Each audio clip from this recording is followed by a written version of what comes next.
Okay, so let's actually start making the terrain we might use for our scene. The first thing is to throw in a plane. I'm going to keep the scale pretty flat for now. We're going to scale things up later when we want it that way. So let's leave it just here. And I'm going to go to modifier, add my displacement modifier. I also want to go into my edit mode, make sure I have everything selected with A, right click and go to subdivide. And let's subdivide this 100 times right off the bat. That's going to provide a nice base for us to work with. Make my texture.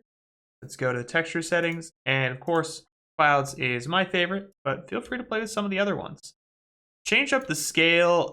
You can go for like really subtle if you're going for something more like dunes, but you might also find that the size, and I like to set my depth up pretty high, although your mileage might vary between like how rough you actually want your textures and your surface to be. So I think something like this for me. I like my detail to be roughly high. I'm going to shade this whole thing smooth by right-clicking Shade Smooth. And now in my colors, I'm going to up its height here. Let's go with contrast to get some more peaks and valleys. Maybe play with my scale and size a little bit more. And even play some of these. Ooh, that's fun. I could set it to like something really exaggerated or jagged. I don't want to necessarily have this in anything else, but there are other versions of cloud renders that produce different types of things, like these kind of scooped Voronoi and things like that, which are pretty cool, as well as something pretty default like original Perlin, which I actually kind of like. It creates like a nice little mountain ridge here. I might go with this one. So let's up my contrast just to make sure I have enough height on this thing. I think this is going to kind of be my angle I'm looking at. And when I'm set with this, we're good with the displacement. We're going to leave it there, so if we want to change it later, we can. Let's give it a new material. And I'm going to call this my overall landscape demo _map. Keyboards on this side, so that's why I always look over. Let's go into our shading tab, which is where most things happen. You can't see things whenever you jump into tab. Could just be your camera in here is in the wrong spot. We just want to go to view and frame all. And let's make sure too that I'm not still in local mode. Sometimes I'm in local mode, so I had to get out of that. But it's just really, really teeny tiny in here because I was zoomed so far out working on another project. So in here, let's say frame selected. And now it's going to rotate around that. If you're having trouble with your camera and it doesn't go where you want to go, frame select sort of reorients the camera around it. Same thing works down here. If I can't find, say, a node, like I get off of it, I can go down to view, frame all, and it will bring me back to it. So I've got this node here, and let's add some mountains. And I know I want there to be some rocks, and I want there to be some grass. So the question is, where are there rocks and where are there going to be grass? So what we can do is make this one say my rocks. So let's give it a nice brownish kind of color. Let's give it a lot of roughness. Maybe a little less saturation. Something like that. The color here doesn't actually matter. It's just a test, really, more than anything. Bring it up a little. Saturation down a little. Something. And maybe roughly like that. Then I'm going to duplicate this, and I'm going to give it a nice green color, because it'll be my grass. So I know, let's give it a little bit less roughness. So I can mix between these two by adding in a mix shader node. So let's say mix shader, not mix RGB, because it'll take two shaders, and depending on where I set my factor, it'll be one or the other. And then we can mix between the two by giving it some information. In this case, I want to know what's facing up in this axis, because grass usually doesn't grow on the sides of things. It grows flat where dirt and sediment can fit in. The grass can get a foothold, and I want the rock to be on the flat side. So how do I determine that? Well, I'm going to use normals. So if I look at this really quick here, you can actually preview it by going to matte cap, and I set it to this normal matte cap. There's information it's giving me about what's shooting upwards, which is this bluish area, and which goes out to the green side, and which goes out towards more like red, which is this like reddish color. We can see it's literally like red. It's almost like these are little lights that are shining, so you can see green is facing here, red is facing here, and blue is mostly facing up here. So it's actually telling us a lot about the angle. So swapping back into this, we can take that information by using a special node. So Shift-A, let's go to an object node. And this object, or not the object info node, sorry, the geometry node. Same kind of deal, slightly different. The geometry node has information about the geometry, and one of those that's included here is its normal information. So the normal information is 3 axes, X, Y, and Z. I want to just get the Z information. So what I need to do is separate these. So with the separate node, Shift-A, to search, separate X, Y, Z. And these actually are very similar. Separate RGB and separate X, Y, Z were functionally very similar. But what I can do is take my normal, these purple channels, and it's going to let me take out just the X, just the Y, or just the Z. So let's preview this. I'm going to use the shortcut, Control-Shift-Click, and we can see what it's giving me with just this Z, just the X information is everything facing this way. The Y information is everything facing this way. And the Z information is everything facing straight up. But if I run that through color ramp, I can control those black-white values. So now what I can take is start to use my sliders and get them closer together and clamp down maybe where I want one color and where I want the other and how tight it should be. So the sides won't get one color. And I could take this information now, and instead of plugging it into here, I could take it into our mix shader. And let's see what happens. It takes a second sometimes to compile these, but now we can see I've got grass up, and I can spread it out, and I can pull them together closer the tighter I want to clamp it. So just like that, I'm able to control, well, grass is awfully shiny. Let's make it a little rougher. Where I want grass and where I want rocks. That's pretty cool. Let's do more though. Let's add another thing. So I'm going to add to my scene some water. So let's add water by adding a big plane. Let's scale it up by a lot just so it kind of stays out of my way. And let's lower here until we can play with our terrain, like where we want it to be relative to our water. I think here's probably pretty good. Sort of ignoring these back faces for right now. And we'll add a new shader for our water. And I'll give it a nice dark blue color with quite a lot of quite a low roughness. So it's nice and shiny here. So we can see it's giving me that reflection. Depending on how rough it is how strong it is. But I think something like that's nice. It's giving a nice reflection off of here. So now we want to say, well, how can I get sand? You know, like a sandy area that's just around there. So I'm going to need another piece of information. Instead of what's pointing up, I want to know what something's height is. Let's create Shift-D, and let's Control-Shift-Click just to preview this node. Let's give it a nice sandy color. And this is all the way rough, because sand is very rough. And now what I want to say is the sand should be here, but this sand should be on top of this, based on whether or not it's really high or low. So Shift-A, let's add another mix or a shader, and then we're going to add this little node to here. So I want maybe this one on the top and this one on the bottom, but I can always flip these. Not that big. So give it a second. Sometimes it takes a second to compile these shaders. So we can see here it's going to go between these and it's going to mix between that. So now what I need is a piece of information based on its position.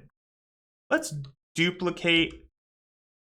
Oh, I went to the wrong guy. Accidentally hit this little button. I want to get it back, make sure it's still on Z. There we go. So I'm going to Shift-D to duplicate my separate XYZ node. Don't want it hooked up into this whole thing. 1 second. Sometimes when you're trying to wire things up and it keeps you in the shader nodes, I like to just set it to the viewport shading model. Let's set that back to studio, just because it's quicker and it doesn't try to interrupt and compile shading nodes all the time, which can be a little annoying. So I'm going to go from normal, and instead of going from normal, I'm going to go into position, and so now I can get the Z position. The same thing before, I want a color ramp. And I want that Z to go into the color ramp. And then let's go ahead and preview this. So swap it back to this shaded mode. And now you can see I'm able to control, using this, what is black and what's white. We can do the same thing. So we can take this information just like before and plug that into my mix and plug that in together, give it a second to compile, and I'll actually be able to control my sand level, which is close to where my beach is. So let's clamp it. In this case, we can see that they're actually in the opposite direction, which is definitely not what I want. But fortunately, I can either just take these and flip them to the other side like so, or I can come up and use flip color ramp, which does the same kind of thing. So let's see if we can take this, push this lower and lower, so something like that. Really, really tight, because it's just a little band of information. And now I've got where my beach should start. And however large my sand level is, going to be right up in here.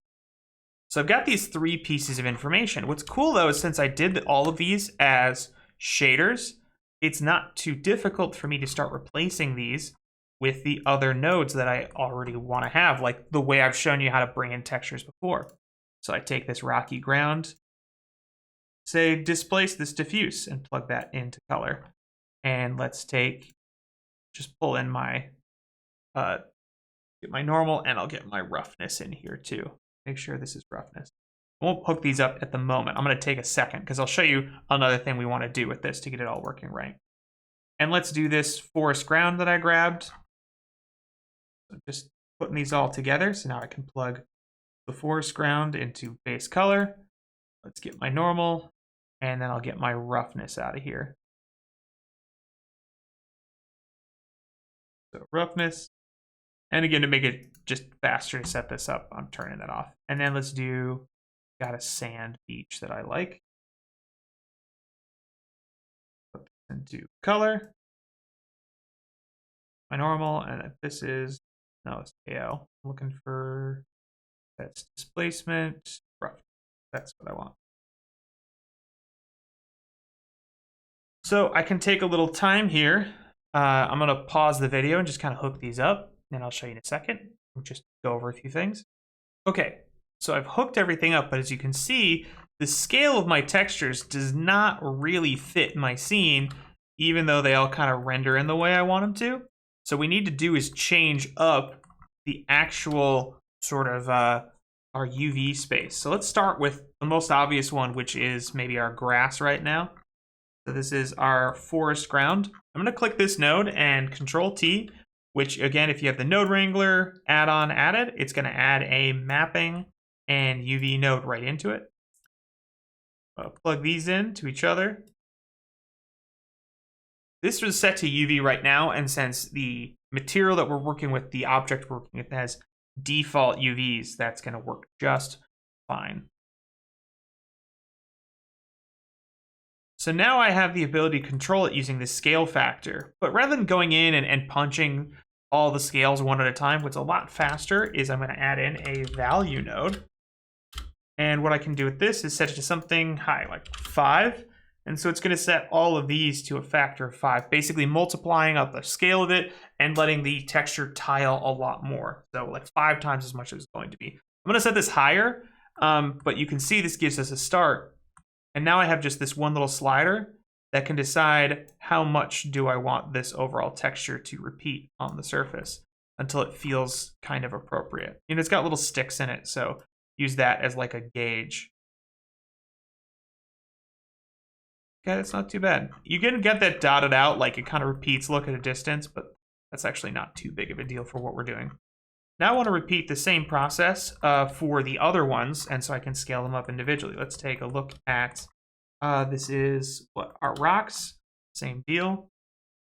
I want its own mapping, because I might want to change its overall mapping scale to something a little different. And I'm going to go into my not shaded mode, just to make some of these hookups, especially when you do mix shaders, it tends to really slow things down. So even I have a pretty powerful computer, and it slows even my stuff down. So I like to hook these all in and then set that number and then turn that back on. So it kind of compiles all at once. Otherwise, every change you do, it's going to go through and compile everything. And that can add up a lot. Cool. So it just, again, here, now we have a little slider, and I can just decide what's the scale. Because if you go too high, we can get really obvious tiling. I just want like a nice kind of chunky look to my rocks for now. That looks pretty good.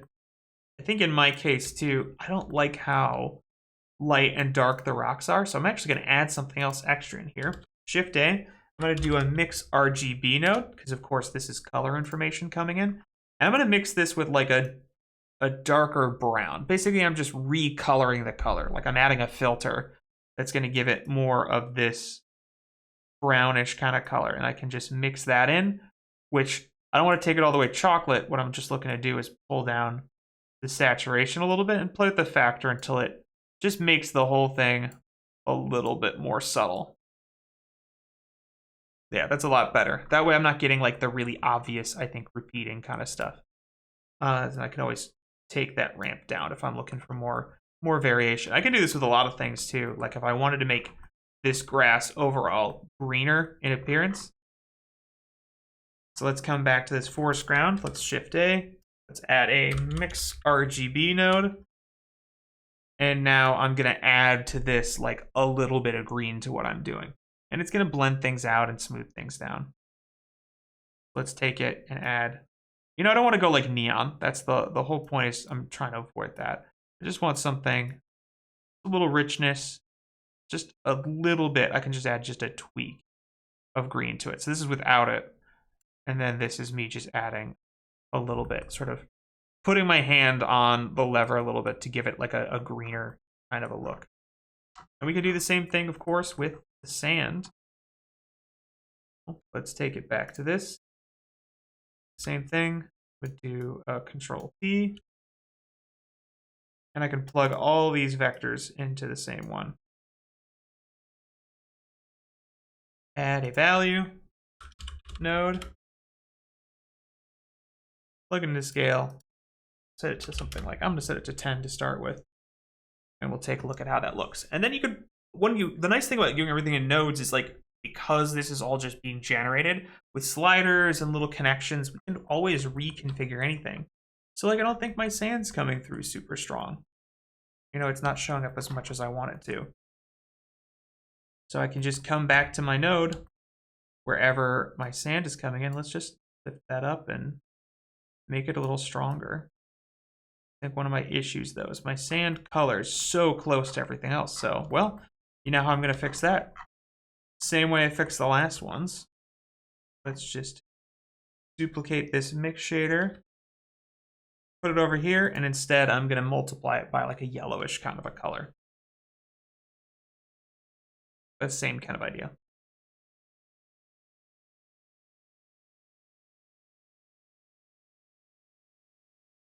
And not so high that I'm going to obliterate and turn it into a cartoon. A little saturation goes a long way. And then I can go back and look at it from a distance and play with how tightly I want to clamp this. Last thing, let's work on a little bit with this water. Water's a little boring right now. So let's take water underscore matte and go back to view frame.